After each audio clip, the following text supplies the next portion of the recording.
Hello learners, welcome back to my channel. आज हम discuss करेंगे केवी स्मदान सीरीज पेपर 1 टीचिंग एप्टीट्यूड का पार्ट 7, जिसमें हम इंपॉर्टेंट कॉन्सेप्ट्स को आसानी से समझेंगे जो आपके यूजीसी नेट जेआरएफ एग्जाम्स के लिए बहुत इंपॉर्टेंट है। तो बिना टाइम वेस्ट के चलिए शुरू करते हैं। तो पहली हमारी हेडिंग है main learning and learners characteristics. इसके अंदर सब हेडिंग आती है लर्निंग। हम समझते हैं कि लर्निंग क्या होता है। ठीक है, तो लर्निंग एक ऐसा शब्द है जो हमारी ज़िंदगी में बहुत इम्पोर्टेंस रखता है। हम बचपन से लेकर अब तक कुछ ना कुछ सीखते आ रहे हैं, लेकिन जब हम इसे थोड़ा गहराई से समझते हैं तो पता चलता है लर्निंग एक साइकोलॉजिकल प्रोसेस है। ठीक है, अब लर्निंग यहाँ पे कुछ डेफिनेशन है जो साइकोलॉजिस्ट ने दी थी, वो पढ़ लेते हैं पहले। पहली है learning is a process where the behaviour of an organism undergo change as a result of experience. तो यहाँ पे बोला गया है लर्निंग ऐसा प्रोसेस है जहाँ पर जो ह्यूमंस होते हैं उनके भी ऑर्गेनिजम्स कह सकते हैं, जो ऑर्गेनिजम्स होते हैं ना उनके बिहेवियर में चेंज आता है बिकॉज ऑफ एक्सपीरियंस। ठीक है, second one is learning is relatively a permanent change in the capacity for performance which is acquired through experience.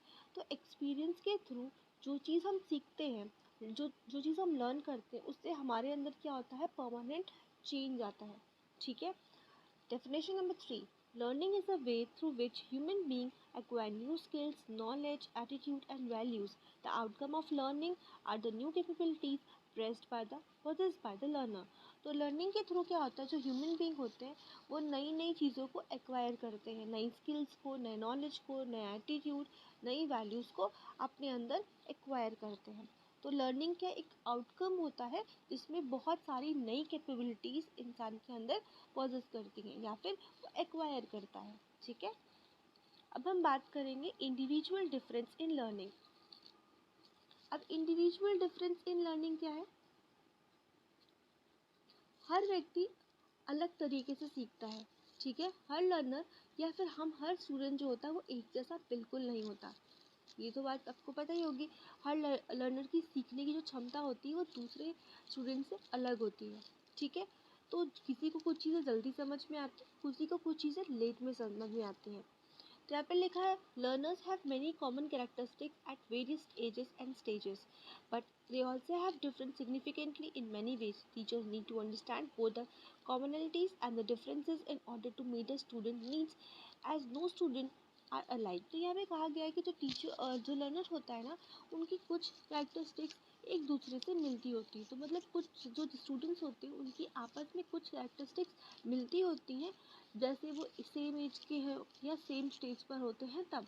ठीक है, और इसके साथ साथ कुछ ऐसी भी चीज़ें होती हैं जो उनसे एक दूसरे से अलग होती हैं उन लोगों के अंदर। ठीक है, तो टीचर का क्या काम होता है, उनके अंदर जो चीज़ कॉमन है वो फाइंड आउट करना, और जो डिफरेंट है उन स्टूडेंट्स के अंदर एक दूसरे से उन्हें फाइंड आउट करना, ताकि उन बच्चों को पढ़ाने में आसानी हो। ठीक है, और वो उनकी चीज़ों को ईजिली समझ पाए। और हर एक बच्चे का जो एक्सपीरियंस होता है, फिजिकल, मेंटल, इमोशनल एक्सपीरियंस है, या फिर उनके जो गोल्स होते हैं, जो उनकी ज़रूरतें हैं, जो उनका कल्चर इन्वायरमेंट होता है, वो हर एक स्टूडेंट का डिफरेंट होता है। ठीक है,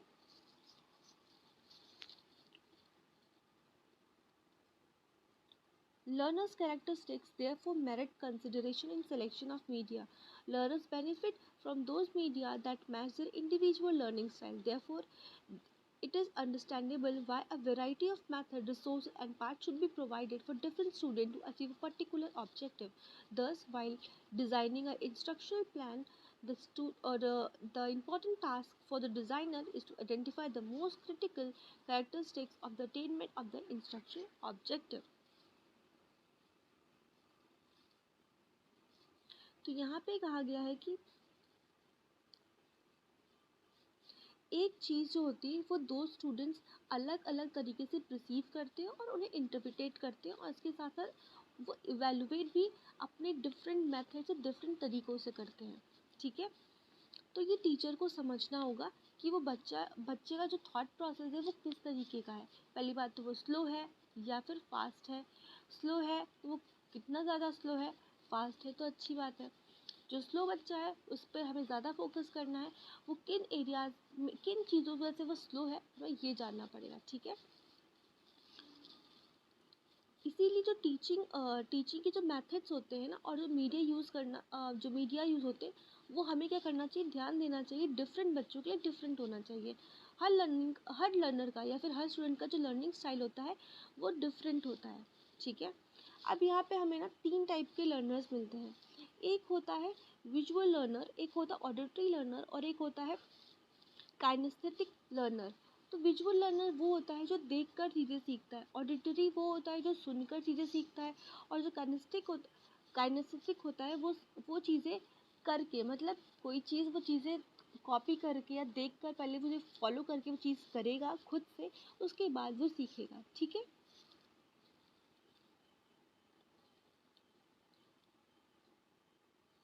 अब यहाँ पे कुछ हमारे पास एलिमेंट्स हैं लर्निंग इवेंट के। तो यहाँ पर मेन कंपोनेंट्स की बात करें तो यहाँ पे learner, stimulus, the internal condition of the learner and response. तो हमारे पास यहाँ पे 4 कैरेक्टरिस्टिक्स की बात 4 कंपोनेंट्स की बात की गई है, ठीक है। जब हम किसी भी टॉपिक की टीचिंग प्लानिंग बनाते हैं तो ये इंपॉर्टेंट होता है कि स्टूडेंट की लर्निंग स्टाइल और नीड्स को समझें। इससे हम बेटर मेथड चुन सकते हैं और हर स्टूडेंट तक अपनी नॉलेज ईजी तरीके से पहुंचा सकते हैं। तो हमारे पास इसके 4 कंपोनेंट्स होते हैं। लर्नर जो इस स्टिमुलस को इंटरप्रेट करता है, मीनिंग देता है। स्टिमुलस कोई भी चीज़ जो लर्नर को प्रभावित करती है या इन्फ्लुएंस करती है लर्निंग में पार्ट लेने के लिए, ठीक है। Internal conditioning of the learner जैसे कि perception, cognitive structure, attitude, need, self confidence, intelligence etcetera. ये इंटरनल कंडीशन होती है लर्नर की, ठीक है। कि उसका क्या थॉट प्रोसेस है, चीज़ों को लेके क्या एटीट्यूड रखता है, उसकी क्या ज़रूरतें हैं, उसका सेल्फ कॉन्सेप्ट कैसा है, वो कितना इंटेलिजेंट है, कितना स्मार्ट है, ये सब चीज़ें पे डिपेंड करता है। लास्ट इज रिस्पॉन्स, लर्नर का रिएक्शन या एक्शन, यानी उसने क्या सीखा और कैसे रिस्पॉन्ड किया, ये होता है मेन चीज़, ठीक है। अब हमारे पास इसके बाद लर्निंग के कुछ स्टेप्स भी आते हैं, तो हम उन्हें भी देख लेते हैं। ये लर्निंग के स्टेप्स को ना आता है सीरीज़ में लगाने के लिए, ठीक है। तो आपको एक बार देखना चाहिए कि ये क्वेश्चन आ सकता है कि इसे क्रोनोलॉजिकल ऑर्डर में एक बार आप लगा के दो, ठीक है। तो हम देख लेते हैं ये इसमें क्या क्या है। Reception, expectancy, retrieval to working memory, selective perception, semantic encoding, responding, reinforcement, retrieval and reinforcement and generalization। तो चलिए शुरू करते हैं। रिसेप्शन, लर्नर का अटेंशन गेन करना, जैसे कोई अलग या नया स्टिमुलस देना। फॉर एग्जाम्पल, क्लास में अचानक लाइट बंद हो जाने पर जैसे सबका ध्यान टीचर की ओर आ जाए, ठीक है। ये क्या आ गया, रिसेप्शन है। एक्सपेक्टेंसी, लर्नर को यह बताना कि वो क्या सीखने वाला है, ठीक है। जाते ही क्लास में बोल दो आज हम ये पढ़ने वाले हैं, ठीक है। तो ये हो जाता है कि एक्सपेक्टेंसी, बच्चों को पहले ही बता देना कोई चीज़ कि वो मेंटली प्रिपेयर हो जाए इस चीज़ के लिए। Third is retrieval to working memory, पहले से सीखी गई चीज़ को रिकॉल करवाना।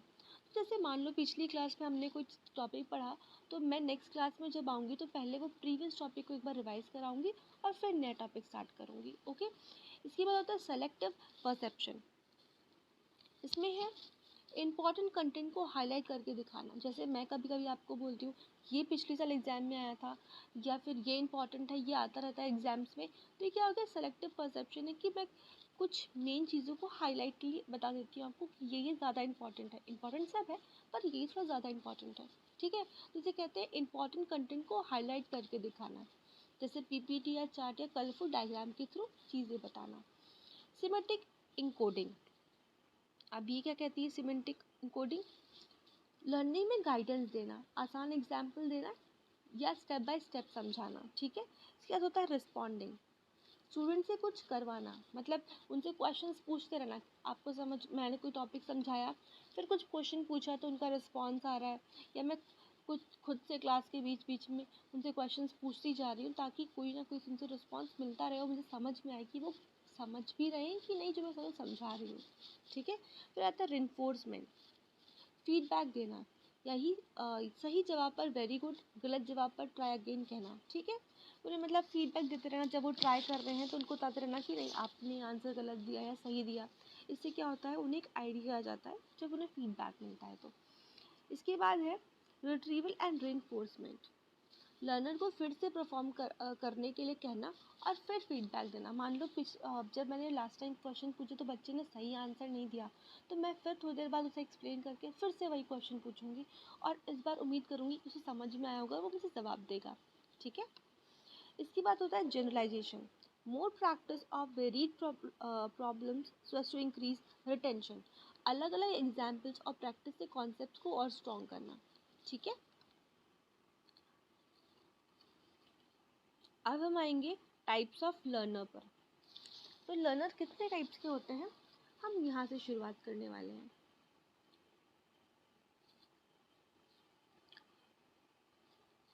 तो पहला है यहाँ पर learners characteristic on the basis of personal and social attribute. तो लर्नर का जो कैरेक्टरिस्टिक होता है वो किसके बेसिस पे, पर्सनल एंड सोशल एट्रीब्यूट के बेसिस पे पढ़ने वाले हैं हम। ठीक है। तो इसमें सबसे पहले आता है age and maturity, motivation and attitude toward a subject, expectations and vocational aspiration, special talent, mechanical dexterity, ability to work various environment conditions। चलिए पढ़ते हैं फिर। तो मेन फैक्टर्स क्या थे, पहला वाला था एज एंड मैच्योरिटी लेवल। बच्चे की एज क्या है और वो कितना ज़्यादा मैच्योर है। ठीक है। Motivation and attitude, student subject को लेके कितना इंटरेस्टेड है। एक्सपेक्टेशंस एंड करियर गोल्स, वो फ्यूचर में क्या बनना चाहता है, क्या एक्सपेक्टेशंस है उसकी फ्यूचर से, खुद से। Special talent, singing, sketching, sport etcetera, कोई और भी टैलेंट है पढ़ाई को छोड़कर। मैकेनिकल डेक्सटेरिटी, मशीन या कोई भी गैजेट वो कितनी आसानी से यूज़ कर सकता है।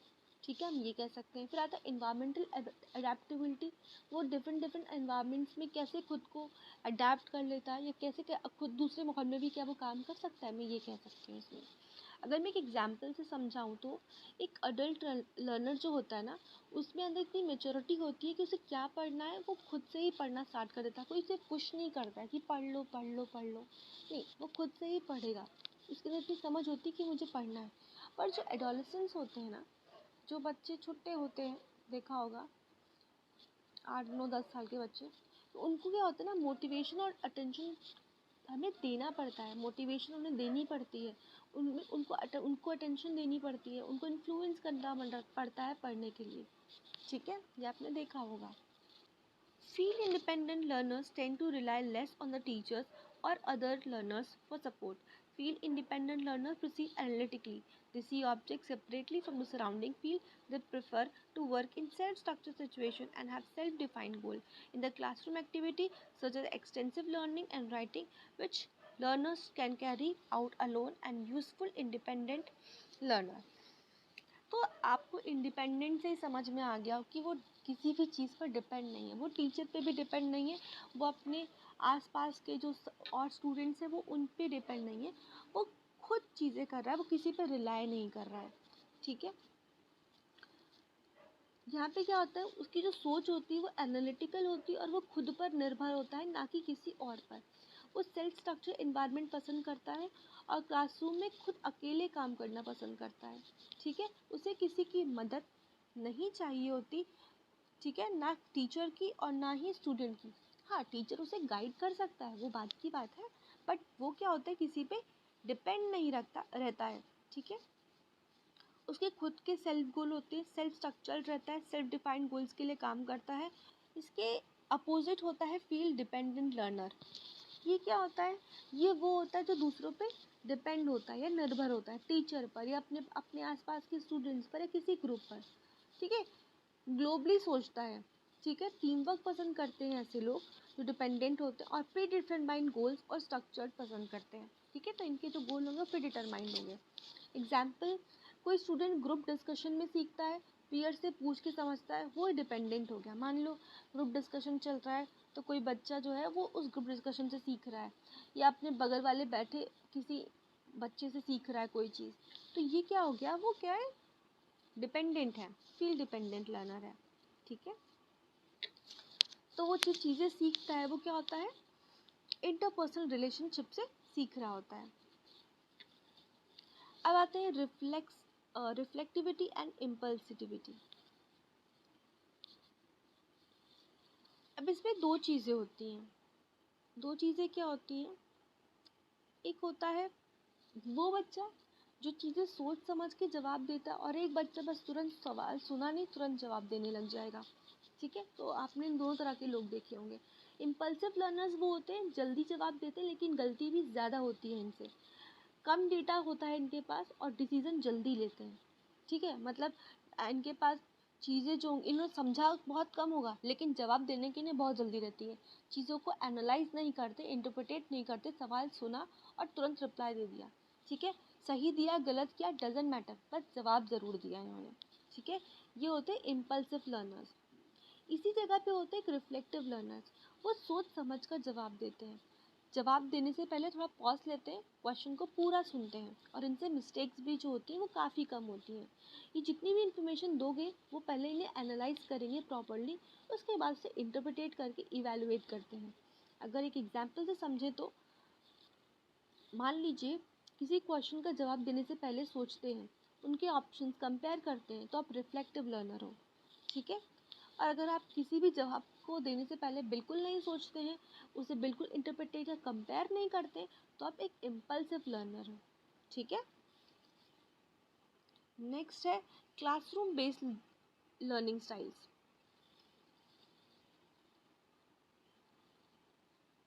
ठीक है, classroom room based learning style. अब इसमें तीन चीज़ें, एक है visual learner, auditory learner and motor learner. ये मैंने थोड़ा पहले भी बताया था अभी। तो विजुअल लर्नर्स कौन होते हैं? जो देखकर सीखते हैं, जैसे कि chart, diagrams, colour, size, image से जल्दी समझते हैं जो बच्चे, उन्हें कहते हैं विजुअल।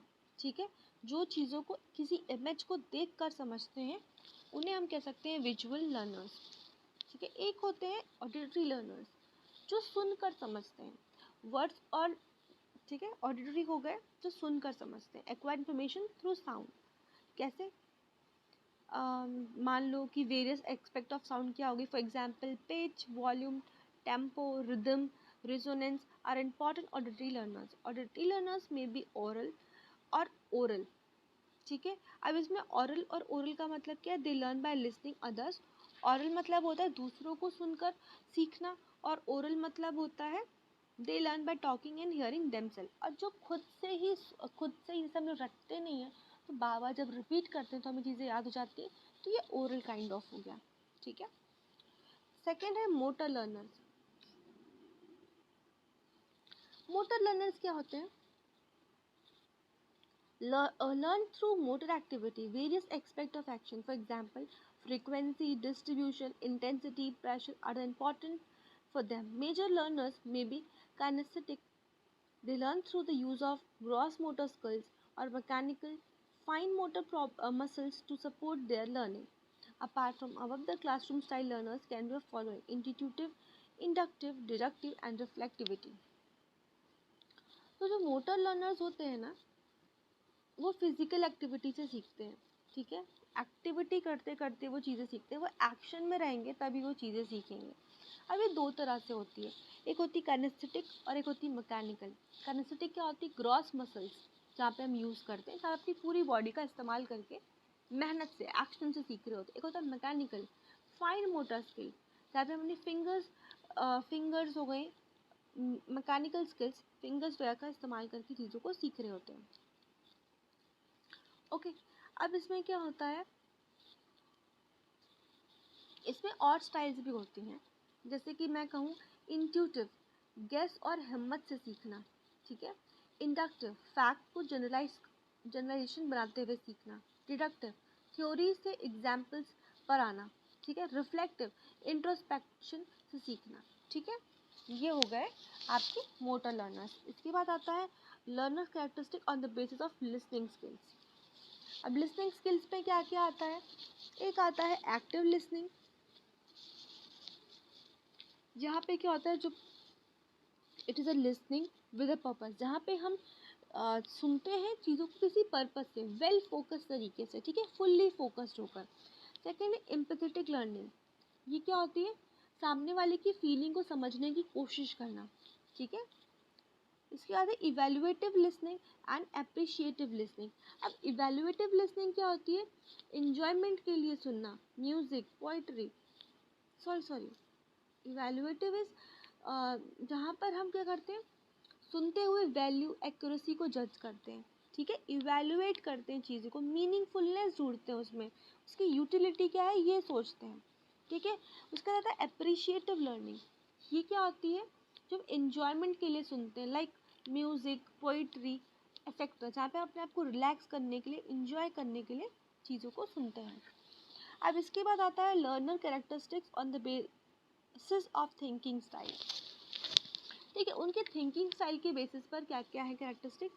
पहला है reflective learners, reflective thinkers, second है creative thinkers, third is practical thinkers. Reflective क्या होता है, view new information with respect to the subject, relate new information to the past experience, always ask why, examine their feelings about what they are learning। तो reflective thinkers का तो new information को subject से जोड़ के सोचते हैं, past experience से रिलेट करते हैं, वाई क्वेश्चन ज़्यादा पूछते हैं, अपनी फीलिंग एग्जामिन करते हैं, ठीक है। इसका आता है क्रिएटिव थिंकर्स, नई चीज़ों से सीखते हैं, ठीक है, या फिर हम कह सकते हैं नई चीज़ों से खेलते हैं, ठीक है, खुद के सॉल्यूशंस निकालते हैं, दूसरों के से नहीं, वो अपनी एनालिटिक और अपने आप इवेल्युएट करके खुद सॉल्यूशन ढूंढते हैं। इसके बाद आता है प्रैक्टिकल थिंकर्स। वो कौन होते हैं, जो फैक्चुअल इन्फॉर्मेशन पसंद करते हैं, सिंपल और एफिशिएंट तरीके ढूंढते हैं, सीख कर उसे इमीडिएटली अप्लाई करने का सोचते हैं, ठीक है, ये ऐसे लोग होते हैं। इसके बाद आता है कॉन्सेप्चुअल थिंकर्स। ये कौन होते हैं, पूरी पिक्चर्स को देखने के बाद ही चीज़ों को एक्सेप्ट करते हैं, ठीक है, कॉन्सेप्ट को गहराई से समझना चाहते हैं ऐसे लोग, ठीक है, जो बेस से पढ़ते हैं चीज़ों को, मैं ये कह सकती हूँ, जिनका कॉन्सेप्ट, जिनको चीज़ें पढ़नी है पर फुल कॉन्सेप्ट के साथ, ये नहीं आधा अधूरा नहीं, फुल कॉन्सेप्ट फुल बेस के साथ चीज़ें, ठीक है, वो चीज़ों को पूरे का पूरा जानना चाहते हैं, ना कि सिर्फ आउटकम, ठीक है, हम ये भी कह सकते हैं। इसके बाद आता है characteristics of adolescence and adult learner, academic, social, emotional and cognitive. तो हम कैरेक्टरिस्टिक्स से स्टार्ट करते हैं, एडोलेसेंस एंड अडल्ट लर्नर्स, ठीक है।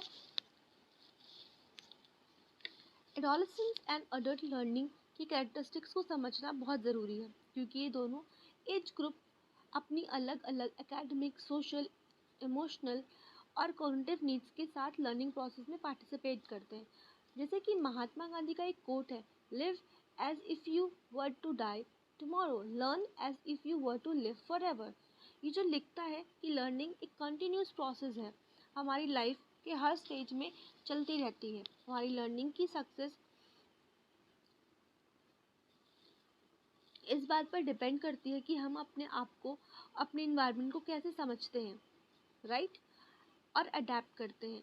यहाँ हम एडोलेसेंस और अडल्ट लर्नर्स के बारे में बात करेंगे, उनके एकेडमिक और सोशल, इमोशनल और कॉग्निटिव एस्पेक्ट को समझेंगे, ठीक है। एडोलेसेंट लर्नर्स का मतलब है कि एक ऐसी स्टेज पर होना जहाँ इंसान अपनी आइडेंटिटी को पहचानता है और अपने माइंड और बिहेवियर को मैच्योर करता है। एक स्टेज है, ना कि एक एज। एडोलेसेंस को 3 मेजर स्टेजेस में डिवाइड किया गया है, ठीक है, चलिए देखते हैं। तो पहली स्टेज है अर्ली एडोलेसेंस, 10 से 12 साल के बच्चे। इस स्टेज में बॉडी की ग्रोथ में चेंजेस आते हैं, जैसे हाथ, पैर, लिम्स का ग्रोथ होना। इस टाइम पे इंडिपेंडेंस और प्राइवेसी की डिमांड बढ़ जाती है, इसकी वजह से कॉन्फ्लिक्ट भी आ सकते हैं। सेकेंड है मिडिल एडोलेसेंस, ये होते हैं 12 से 16 साल के बच्चे। इस स्टेज में बॉडी और जेनेटिक डेवलपमेंट कंटिन्यू होता है, खासकर लड़कियों में। या ये एज उनके पर्सनल स्किल्स को डेवलप करने के लिए होती है। या लॉयल्टी और कमिटमेंट भी इम्पॉर्टेंट हो जाता है। इस टाइम पे वोकेशनल और एजुकेशन के डिसीजंस लिए जाते हैं और फिजिकल चेंजेस अपनी सेल्फ इमेज का हिस्सा बन जाते हैं। बिल्कुल सही बात है। इसके बाद है लेट एडोलेसेंस, ये 16 से 19 साल के बच्चों की बात है। ये स्टेज अडल्टहुड की ट्रांजिशन होता है, करियर डिसीजन और फैमिली के साथ रिलेशंस के नए तरीकों को समझना शुरू करता है, ठीक है। इसके बाद WHO define adolescence both in terms of spanning the age between 10 and 19, while describe adolescence as trauma and stress, ठीक है। तो WHO के हिसाब से एडोलेसेंस 10 से 19 साल तक के एज के स्पैन को कवर करता है, ठीक है। हॉल ने इस टाइम पीरियड को बोला है स्टॉर्म एंड स्ट्रेस, ठीक है, जो कि मॉडर्न सोसाइटी में एक अनसेटिंग ग्रोथ पीरियड को रिफ्लेक्ट करता है। इस स्टेज में cognitive, physical, personality and social changes होते हैं। सोशियोलॉजी के हिसाब से एडोलेसेंस एक ब्रिज होता है जो बचपन और अडल्टहुड के बीच के गैप को भरने का काम करता है। मेडिकल पॉइंट ऑफ व्यू से देखें तो एडोलेसेंस बॉडी की ग्रोथ और हार्मोनल चेंजेस से स्टार्ट होता है। इंडिया में एडोलेसेंस काफ़ी देर तक होती है, क्योंकि यहाँ पर एक एडोलेसेंट को अपने पेरेंट्स से ज़्यादा डिपेंडेंस होता है। वेस्ट में कंपैरेटिवली कम होता है। ये डिलेड एडोलेसेंस कहलाता है, जो 21 साल तक चलता है। राइट, ये देखा होगा, क्योंकि फॉरेन कंट्रीज़ में क्या होता है, जो छोटे छोटे बच्चे होते हैं वो 16 साल से किसी कैफ़े या कहीं पर छोटा मोटा काम करना अपना पार्ट टाइम स्टार्ट कर देते हैं, पर इंडिया में ऐसा कल्चर नहीं है। ठीक है, तो बच्चे अपनी पूरा कॉलेज ख़त्म करने के बाद, जो कि 20, 21, 22 साल की उम्र में अपना काम करना शुरू करते हैं, उससे पहले अपने पेरेंट्स पर ही डिपेंडेंट रहते हैं। ठीक है, adolescents spend more waking time in school. Academic achievement during adolescence is predicted by intrapersonal and institutional factors. It can set up the stage of future career opportunities. Sports, game, arts, craft, and also play some role. Parents put greater effort during this stage. ठीक है, तो adolescent अपने काफ़ी time school में बिताता है और उनके एकेडमिक्स अचीवमेंट्स, उनके घर वालों को इन्वॉल्वमेंट, अपनी मोटिवेशन और स्कूल के इन्वायरमेंट पे डिपेंड करता है। ये फैक्टर्स उनके फ्यूचर करियर अपॉर्चुनिटीज़ को भी शेप करता है। स्पोर्ट्स और आर्ट्स भी उनकी डेवलपमेंट में मदद करता है। पेरेंट्स इस स्टेज में ज़्यादा एफर्ट्स लगाते हैं, क्योंकि उन्हें पता होता है कि ये स्टेज उनके लिए काफ़ी इंपॉर्टेंट है। ठीक है, यहाँ पे कुछ कैरेक्टरिस्टिक्स आइडेंटिफाई की गई हैं एडल्ट लर्नर की। पहली है more autonomous and self-directed, goal-oriented and practical, relevancy-oriented and see a reason for learning something. Adult must be shown respect. The adult trainers must acknowledge the wealth of experience that adult participants bring to the classroom. तो पहले जैसा कि हम जानते हैं कि यहाँ पर मोर ऑटोनॉमस एंड सेल्फ डायरेक्टेड होते हैं। अडल्ट लर्नर्स हैं तो वो जो बड़े एज के बच्चे होते हैं, जो 19 से 21-22 साल की बात हम करें, जो ऑटोनॉमस खुद से चीज़ें करते हैं और सेल्फ डायरेक्टेड होते हैं, उन्हें किसी की मदद नहीं होती, वो फील इंडिपेंडेंट हम कह सकते होते हैं। ठीक है, उनके पास खुद का गोल होता है, अपने गोल के ही इर्द गिर्द वो काम करते हैं, बहुत ही प्रैक्टिकल होते हैं। ठीक है, इमोशनल नहीं होते, रेलिवेंसी ओरिएंटेड होते हैं, हर चीज़ के पीछे रीज़न देखते हैं कि हम कर रहे हैं तो क्यों कर रहे हैं, ये पढ़ रहे हैं तो क्यों पढ़ रहे हैं। ठीक है, इसके बाद adult must be show respect. Adult trainers must acknowledge the wealth of experience that adult participants bring to the classroom. Adults को रिस्पेक्ट देना ज़रूरी है, क्योंकि उनके पास काफ़ी लाइफ एक्सपीरियंस होते हैं। आज के बच्चे ज़्यादा जानते हैं और सीखते हैं, जो उनके पेरेंट्स के साथ कल्चर गैप क्रिएट करता है। अडल्ट अपनी रिस्पॉन्सिबिलिटीज़ की वजह से ज़्यादा टाइम नहीं दे पाते और नई स्किल्स सीखने में ज़्यादा वक्त लगाते हैं। वो पार्टिसिपेशन बेस्ड लर्निंग को प्रेफर करते हैं और अपनी लर्निंग को उसके प्रैक्टिकल यूज़ के हिसाब से इवेल्युएट करते हैं। ठीक है, अब हम बात करेंगे सोशल चेंज की। Margaret made highlighted the role of cultural factors in the development of personality of adolescent. Med observed storm and stress as a sense and gradual transition from childhood to the adulthood as an easy acceptance of adult rules.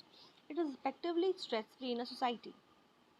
The cultural aspect of adolescence states the two main aspects, the rapidly widening life and increasing overlapping between the roles of child and adult. Adolescents may feel bad while facing conflict, values, emotional tension and extreme attitude. Adolescence का period एक बहुत important और sensitive stage होता है, जिसमें individual अपने बचपन से अडल्टहुड की तरफ ट्रांजिट करते हैं। मार्गरेट, जो एक फेमस एंथ्रोपोलॉजिस्ट थी, उन्होंने ये हाईलाइट किया था कि एडोलेसेंस के प्रोसेस सोसाइटी के कल्चर फैक्टर से इन्फ्लुएंस होता है। उन्होंने अपने रिसर्च में बताया था कि एडोलेसेंस को स्टॉर्म एंड स्ट्रेस का पीरियड माना जाता है, लेकिन उनके नज़रिए के मुताबिक ये एक ग्रेजुअल और पीसफुल ट्रांजिशन होता है, जिसमें बचपन से अडल्टहुड की तरफ मूव किया जाता है। ये ट्रांजिशन कल्चर इन्वायरमेंट पर डिपेंड करता है, जहाँ पर एडोलेसेंट अपनी एडल्ट रोल्स को आसानी से एक्सेप्ट कर लेता है। बर्नेट भी इस बात को सपोर्ट करते हुए कहते हैं कि एडोलेसेंस एक कल्चरल फिनोमेना है। ये तो ये कल्चरल एक्सपेक्ट दो मेन चीज़ों पे फोकस करता है। एक लाइफ का रेपिडली वाइडनिंग होना, ये पीरियड ऐसा होता है जिसमें एडोलेसेंट की लाइफ रेपिडली एक्सपैंड होती है, ज़िंदगी के नए नए एक्सपीरियंस और चैलेंजेस फेस करने पड़ते हैं। दूसरा, चाइल्ड एंड अडल्ट रोल्स का ओवरलैप होना, एडोलेसेंट अपनी चाइल्डहुड और अडल्टहुड के बीच में रोल कंफ्यूज फील करते हैं। ये ओवरलैप काफ़ी चैलेंजिंग हो सकता है क्योंकि एक तरफ वो अपने बचपन की ज़िंदगी को याद करते हैं और दूसरी तरफ अडल्ट होने का प्रेशर भी होता है। इस फेज में एडोलेसेंट काफ़ी इमोशनल टेंशन एंड कॉन्फ्लिक्ट के सामना करना पड़ता है, जैसे कि अपनी वैल्यूज़ को समझना, सही और गलत को पहचानना। इसके साथ ये पीरियड बॉडी के फास्ट ग्रोथ और बॉडीली चेंजेस के साथ भी रिलेट होता है। ये चेंजेस सेल्फ अवेयरनेस को इंक्रीज़ करता है, जिसमें एडोलेसेंट अपनी राइट्स और ड्यूटीज़ के बारे में भी सोचने लगता है। ठीक है, एडोलेसेंस काफ़ी इन्फ्लुएंस होता है कुछ की फैक्टर से, जैसे कि सेल्फ कॉन्सेप्ट या सेल्फ आइडेंटिटी का सर्च। इस पीरियड में एडोलेसेंट अपनी पहचान और आइडेंटिटी को समझने की कोशिश करते हैं। दूसरा है इंडिपेंडेंस की डिमांड, एडोलेसेंट अपने डिसीजंस खुद लेने की कोशिश करते हैं और इंडिपेंडेंस की डिमांड करते हैं। इसके बाद है वैल्यूज़ की सोच, वो अपनी सही और गलत वैल्यूज़ के बारे में सोचने लगते हैं। पीयर प्रेशर भी बहुत बढ़ जाता है, जिसमें फ्रेंड्स और इन्फ्लुएंस काफ़ी स्ट्रांग हो जाता है। कम्युनिकेशन का तरीका, जैसे कि एडोलेसेंट सोशल मीडिया, इंटरनेट और सेल फोन के ज़रिए अपने फ्रेंड से कम्युनिकेट करते हैं, जो उनको सोशलाइजेशन को अफेक्ट करता है। ठीक है, इसमें इससे ज़्यादा कुछ पढ़ने लायक नहीं है। अब हम इसके बाद बात करेंगे इमोशनल चेंजेस की। Research indicate that emotions cannot be separated from intellect. If a learner is stressed, over anxious, and he or she will not be able to learn. Role confusion is an indicator of not successfully meeting the task of adolescence. बहुत simple सी बात है, अगर आप किसी चीज़ का stress ले रहे हो और एंशियस हो तो आप किसी भी चीज़ को अच्छे से पढ़ या लिख नहीं पाओगे। ठीक है, क्योंकि आपके दिमाग पर एक प्रेशर बना हुआ है और उस प्रेशर के आगे आप कुछ भी पढ़ने भी बैठोगे ना तो कुछ भी समझ में नहीं आएगा और हर चीज़ में आप कन्फ्यूजन में रहोगे। ठीक है, adolescents face problems of morality and being much ambitious. They favor freedom and domestic life, like the permissive atmosphere, so that the parents and teachers be lenient towards them. They tend to be rebellious by nature.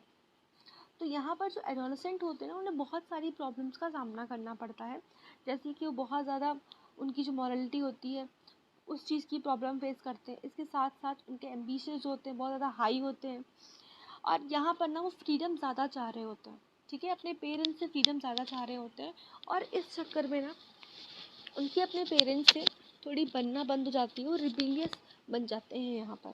ठीक है, Hall says that the major physical change during this phase causes major psychological change. Adolescence years are more important formation of personality, and he believes that the libido, which quieted during a latency year, reawakens in adolescence and threats to upset and delicate balance of ego and ID. तो जो hall है ना, वो कहते हैं कि जो physical changes आते हैं वो किस फेज में आते हैं। जो फिज़िकल चेंजेस आते हैं इस फेज़ में वो बहुत ज़्यादा साइकोलॉजिकल चेंज लेकर आते हैं अपने साथ। ठीक है, और यहाँ पर वो पर्सनालिटी जो डेवलपमेंट होती है ना, वो बच्चों की यहाँ पर फॉर्म होती है। पर्सनालिटी डेवलप होती है, या फिर हम कह सकते हैं पर्सनालिटी जो होती है वो फॉर्म होती है। ठीक है, एडोलेसेंस अपने पीयर ग्रुप के साथ क्राउड्स और क्लिशेस के पार्ट बनते हैं। क्राउड वो बड़े ग्रुप्स होते हैं जिसमें लोग किसी पर्टिकुलर एक्टिविटी में इंटरेस्ट रखते हैं, जैसे थिएटर किड्स या इन्वायरमेंटलिस्ट। फ्रीक्वेंटली इंटरैक्टिंग ग्रुप्स होते हैं जो एक दूसरे के साथ क्लोज रिलेशनशिप शेयर करते हैं और कुछ शेयर रेपुटेशंस भी रखते हैं। ठीक है, ये सफिशिएंट है, मोर देन सफिशिएंट है। इसके हम बात करते हैं कॉग्निटिव डेवलपमेंट की। कॉग्निटिव डेवलपमेंट क्या कहता है? कॉग्निटिव डेवलपमेंट और मेंटल डेवलपमेंट दो अलग कॉन्सेप्ट्स हैं, लेकिन दोनों एक दूसरे से जुड़े हुए हैं। कॉग्निटिव डेवलपमेंट का मतलब है वो मेंटल एक्टिविटी जो एक इंडिविजुअल को अपने इन्वायरमेंट के साथ एडजस्ट करने में मदद करती है। मेंटल डेवलपमेंट से हमारी सोच, इंटेलिजेंस और इन्वायरमेंट के बारे में सोचने की एबिलिटी से पता चलता है। कॉग्निटिव डेवलपमेंट हर स्टेज पर अलग तरीके से होता है। बचपन में कॉग्निटिव डेवलपमेंट का मतलब होता है कि बच्चों की लर्निंग कैपेसिटी का बढ़ना, उनके थॉट प्रोसेस और क्वालिटेटिव एक्सपेक्ट में सुधार आना, उनकी मेच्योरिटी लेवल भी बढ़ना। ये सब चीज़ें उनकी उनकी इनिशिएट पावर, इन्वायरमेंट और मैच्योरेशन को इंटरेक्शन से डेवलप होती है। इसका मतलब है कि एक बच्चा अपने इन्वायरमेंट को समझने और उनके अकॉर्डिंग सोचने की कोशिश करता है, जो उनकी कॉग्निटिव डेवलपमेंट में मदद करती है। ठीक है, अब यहाँ पे पाइगेट मेंशन करते हैं स्टेजेस जो होती हैं डेवलपमेंट की: sensory, pre operational, concrete operational and formal operational period. अब मैं आपको बता दूँ कि ये आ सकता है क्वेश्चन कि कितने तरह की कॉग्निटिव डेवलपमेंट है जो पाइगेट ने मेंशन करी थी।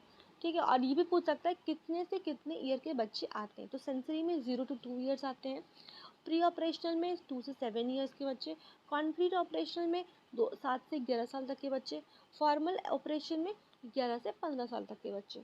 अब ये सेंसरी पीरियड क्या है? इस स्टेज में बच्चे सेंसरी एक्सपीरियंस के थ्रू दुनिया को समझते हैं। मतलब वो अपने आसपास जो चीज़ें देख रहे हैं, सुन रहे हैं या छू कर समझ रहे हैं, उसे ही हम कहते हैं सेंसरी। ठीक है, किसी भी चीज़ को छू कर, देख कर समझना, उसे हम सेंसरी कहते हैं। तो ये एक सेंसरी पीरियड होता है। सेकेंड है प्री ऑपरेशनल पीरियड। इस स्टेज में बच्चों की सोच अब्स्ट्रैक्ट और लॉजिकल होने लगती है, लेकिन वो अभी भी कॉन्क्रीट चीज़ों को समझते हैं। उनका इमेजिनेशन काफ़ी स्ट्रॉन्ग होता है और वो सिम्बल्स और लैंग्वेजेस का इस्तेमाल करते हैं। इसके बाद आता है कॉन्क्रीट ऑपरेशनल। ये 7 से 11 साल तक के बच्चों की होती है। बच्चे इस स्टेज में प्रॉब्लम को सिस्टमेटिकली एनालाइज करते हैं, वो लॉजिकली प्रॉब्लम सॉल्व करते हैं, लेकिन स्टिल उन्हें एब्स्ट्रैक्ट सोचने की कैपेसिटी नहीं होती। ठीक है, इसके बाद होता है फॉर्मल ऑपरेशन। इस स्टेज पर बच्चे कॉम्प्लेक्स और एब्स्ट्रैक्ट प्रॉब्लम सॉल्व करते हैं। उसमें higher order thinking, systematic analysis और लॉजिकल रीजनिंग भी डेवलप हो चुकी होती है। कॉन्टेंट डेवलपमेंट की कुछ इंपॉर्टेंट कैरेक्टरिस्टिक्स भी होती हैं, वो भी देख लेते हैं। क्या क्या है? Systematic analysis of problem. बच्चे प्रॉब्लम को एनालाइज करते हैं सिस्टमेटिकली, ना कि रोट लर्निंग पर डिपेंड होते हैं। इसके बाद है logical approach toward solution of problem to move away from the rote learning. ठीक है, जैसे मैंने आपको बताया। इसके बाद है ability to use higher order structure to solve the problem. बच्चे कॉम्प्लेक्स प्रॉब्लम को सॉल्व करने के लिए हायर ऑर्डर थिंकिंग का यूज़ करते हैं। इसके बाद है systematic analysis of problem. Problem को सिस्टमेटिकली एनालाइज करो, फिर इवेल्युएट करो और फिर आउटपुट निकालो। Moral maturity. इस स्टेज पर बच्चों की मोरल थिंकिंग मैच्योर हो जाती और वो अपने डिसीजंस को बेटर तरीके से समझने लगते हैं। ठीक है, मतलब मोरल वैल्यूज़ में कह सकती हूँ कि यहाँ पर बच्चों की होने लग जाती है। पागेट की थ्योरी के मुताबिक कॉग्निटिव डेवलपमेंट का एक इम्पॉर्टेंट गोल है स्टेट ऑफ इक्विलिब्रियम, जो इंडिविजुअल के लाइफ में बैलेंस लाने की कोशिश करता है। मतलब सब इंडिविजुअल अपने इन्वायरमेंट के साथ अच्छे से अडेप्ट कर पा रहे हैं, तो वो कॉग्निटिव डेवलपमेंट का फाइनल स्टेज को अचीव कर चुके हैं। ठीक है, यहाँ पे लिखा the purpose of this source is to adjustment is to bring about a state of equilibrium in the life of individual. Okay, जब हम बात करते हैं एडोलेसेंस स्टेज की, तो यहाँ सोशल इंटरेक्शन काफ़ी इंपॉर्टेंट हो जाता है। अब हम बात करेंगे अडल्ट लर्नर की। एक ऐसी स्टेज जहाँ पे लाइफ एक्सपीरियंस से लर्निंग होती है। अडल्ट लर्नर्स को अपनी लर्निंग की इम्पोर्टेंस समझने में थोड़ा टाइम लगता है। वो पूछते हैं कि इस लर्निंग से मुझे क्या फ़ायदा होगा या इससे मेरी लाइफ में क्या फ़र्क पड़ेगा। अडल्ट लर्नर्स के बारे में अल्कोहल ने कुछ इंपॉर्टेंट पॉइंट्स दिए थे। Mature, prefer to be self directed, independent and experience. Mature और सेल्फ डायरेक्टेड होते हैं। एडल्ट्स अपनी लर्निंग प्रोसेस को खुद कंट्रोल करने का चांस मिलता है। एक्सपीरियंस्ड, उनके पास अपने एक एक्सपीरियंस होता है जो लर्निंग के लिए गाइड करता है। एडल्ट्स अपने डिसीजंस खुद लेते हैं और अपनी लर्निंग गोल्स को सेट करते हैं। एडल्ट एजुकेशन को एंड्रोलॉजी भी कहा जाता है, जो एडल्ट्स को इफेक्टिवली सीखने में मदद करता है। एडल्ट लर्निंग में मेन गोल होता है नॉलेज में बदलाव लाना, स्किल्स को इम्प्रूव करना, थिंकिंग को चेंज करना, प्रैक्टिकल इंफॉर्मेशन में इम्प्रूवमेंट लेकर आना। ठीक है,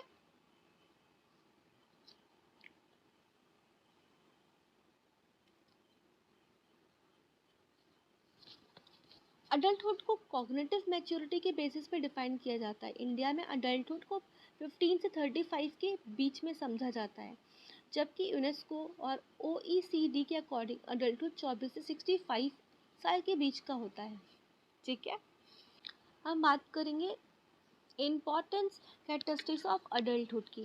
तो क्या कैरेक्टरिस्टिक्स है अडल्टहुड की? सेल्फ डायरेक्टेड लर्निंग, अडल्ट अपने लर्निंग को खुद मैनेज करते हैं और अपने गोल्स को सेट करते हैं। एक्सपीरियंशियल लर्निंग, अडल्ट अपने पुराने एक्सपीरियंस को यूज़ करके नए कॉन्सेप्ट्स को समझते हैं। प्रॉब्लम सेंट्रिक अप्रोच, अडल्ट अपनी प्रॉब्लम्स को सॉल्व करना पसंद करते हैं सब्जेक्ट सेंटर्ड लर्निंग की बजाय।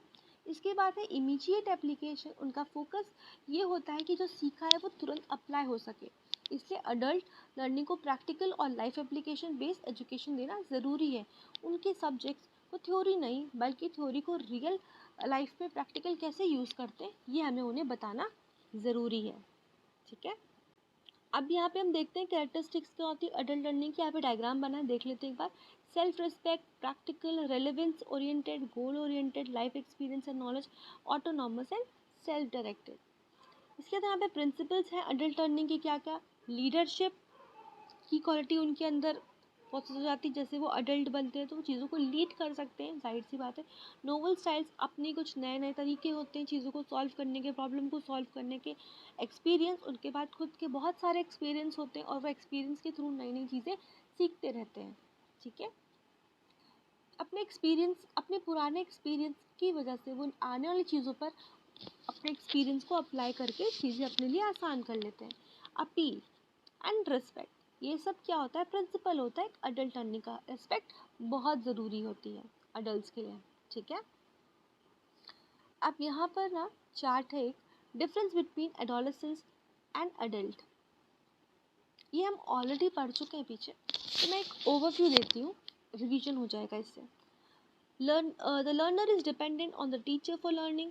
यहाँ पर जो एडोलेसेंस है वो अपने टीचर पे डिपेंड करता है पढ़ने के लिए, बल्कि अडल्ट जो है वो सेल्फ मोटिवेटेड और सेल्फ डायरेक्टेड है। इसके बाद यहाँ पे क्या होता है, एडोलेसेंस के पास बहुत कम एक्सपीरियंस होता है खुद का, वो अपने टीचर और इंस्ट्रक्टर के एक्सपीरियंस से ही चीज़ें सीखते हैं। बल्कि अडल्ट के पास उनका खुद का एक्सपीरियंस होता है, वो अपने ही एक्सपीरियंस से चीज़ों को सीखते हैं।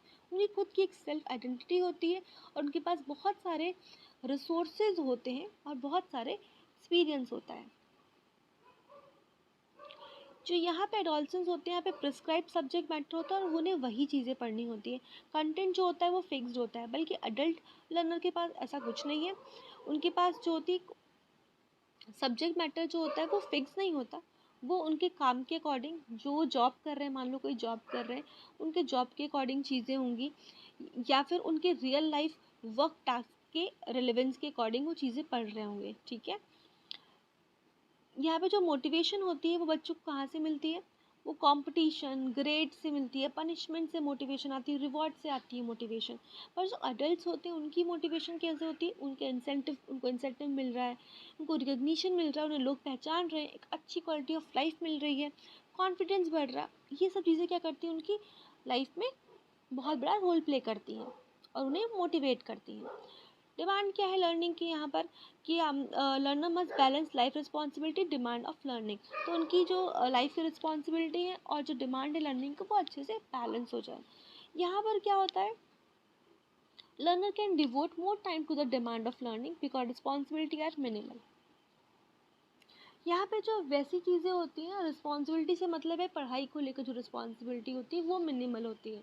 ठीक है, परमानेंस ऑफ लर्निंग, लर्निंग जो है वहाँ पे सेल्फ इनिशिएटेड होती है and stands to long last time. तो छोटे बच्चे जो एडोलसेंस है उनके लिए जो लॉन्ग लास्टिंग लर्निंग होती है, और जो यहाँ पर अडल्ट के लिए होती है वो क्या होती है? कंपलसरी होती है और छोटे टाइम के लिए होती है। ठीक है, सेल्फ इंस्ट्रक्टेड होती है और डिस्टर्ब हो जाती है थोड़े टाइम बाद। यहाँ पे क्लाइमेट क्या होता है? टेंस होता है, लो ट्रस्ट होता है, फॉर्मल, कोल्ड, अथॉरिटी ओरिएंटेड होता है, क्योंकि टीचर आपको गाइड कर, आप टीचर है और टीचर ही जो बोलेगी वही करना है, तो यहाँ अथॉरिटेटिव चल रहा होता है। कॉम्पिटिटिव होता है और जजमेंटल भी होता है। ये बहुत सारे बच्चे हैं क्लास में, तो कॉम्पिटिशन तो बनेगा ही। लेकिन अडल्टहुड में ऐसा नहीं होता। रिलैक्स्ड एनवायरनमेंट होता है, म्यूचुअल रिस्पेक्ट होती है, कोलैबोरेटिव एंड सपोर्टिव एनवायरनमेंट होता है यहाँ पर। ठीक है, इसके बाद है डायग्नोसिस ऑफ नीड, तो यहाँ पे कैसे डिफाइन होते हैं, primarily bye teacher system and teacher. तो टीचिंग सिस्टम और टीचर जो है वो डायग्नोस करता है चीज़ों को, लेकिन अडल्ट का क्या होता है, वो अपने assessment, mutual assessment bye learner या फैसिलिटेटर्स चीज़ों को डायग्नोस कर लेता है। प्लानिंग करिकुलम क्या होता है यहाँ पे, टीचिंग सिस्टम और टीचर ही करता है मेनली। यहाँ पे क्या होता है, जो लर्नर है वो अपने आप करता है या फिर फैसिलिटेटर उनकी जगह पर करता है। लर्निंग का ऑब्जेक्टिव क्या है, जो टीचिंग सिस्टम ने सेट कर रखे हैं वो उनके ऑब्जेक्टिव हैं, और ये इनफ्लेक्सिबल होते हैं और पहले से डिटरमाइंड होते हैं। लेकिन अडल्ट लर्नर्स में ऐसा नहीं होता है, बहुत फ्लेक्सिबल होते हैं, और ये क्या होते हैं, म्यूचुअल नेगोशिएशन पर होते हैं, जो पढ़ना है जैसे पढ़ना है म्यूचुअली डिसाइड कर लेते हैं। डिज़ाइन लर्निंग प्लान्स क्या होते हैं, टीचर कंटेंट होता है, टीचर कंटेंट को डिज़ाइन करती है, फिक्स कोर्स सिलेबस लेके चलती है और लॉजिकल सीक्वेंस में चलती है। पर यहाँ पे कोई ऐसा लॉजिकल सीक्वेंस नहीं है, यहाँ पे जो सीक्वेंस बाय रेडीनेस, रेडीनेस का सीक्वेंस होता है, हम कह सकते हैं, मतलब जैसे चाहिए वैसा आप कर सकते हैं। यहाँ पर लर्निंग प्रोजेक्ट्स होते हैं, लर्निंग कॉन्ट्रैक्ट्स होते हैं। यहाँ पर लर्निंग एक्टिविटी पैसिव होती है, ठीक है, असाइनमेंट्स होते हैं, रीडिंग टेक्निक्स होती हैं, ये सब चीज़ें यहाँ पे यूज़ हो रही होती हैं। यहाँ पे एक्टिव ट्रेनिंग मेथड्स का इस्तेमाल हो रहा होता है। पेस ऑफ लर्निंग क्या होती है, टीचर कंट्रोल करता है इधर, पर यहाँ पे लर्नर खुद कंट्रोल करता है अपनी पेस ऑफ लर्निंग। इवैल्यूएशन कौन करता है यहाँ पर, एडोलेसेंस में टीचर करती है एडोलेसेंस पे। अब इवैल्यूएशन की बच्चा कैसे परफॉर्म कर रहा है, बल्कि अडल्ट लर्नर्स में ऐसा नहीं होता। यहाँ पर जो बच्चा है, लर्नर है, वो खुद ही क्या करता है, अपने या तो फैसिलिटेटर उसका, या फिर जो अडल्ट लर्नर है वो खुद, या उसके पीयर्स मतलब जो उसके कॉलीग्स वगैरह हैं, वो क्या करते हैं, यहाँ पर इवैल्यूएट करते हैं, ठीक है। तो बस लर्नर्स, आज के लिए इतना ही। वीडियो पसंद आया हो तो लाइक, शेयर और सब्सक्राइब ज़रूर करें। मिलते हैं नेक्स्ट वीडियो में। Thank you and happy learning. Bye bye.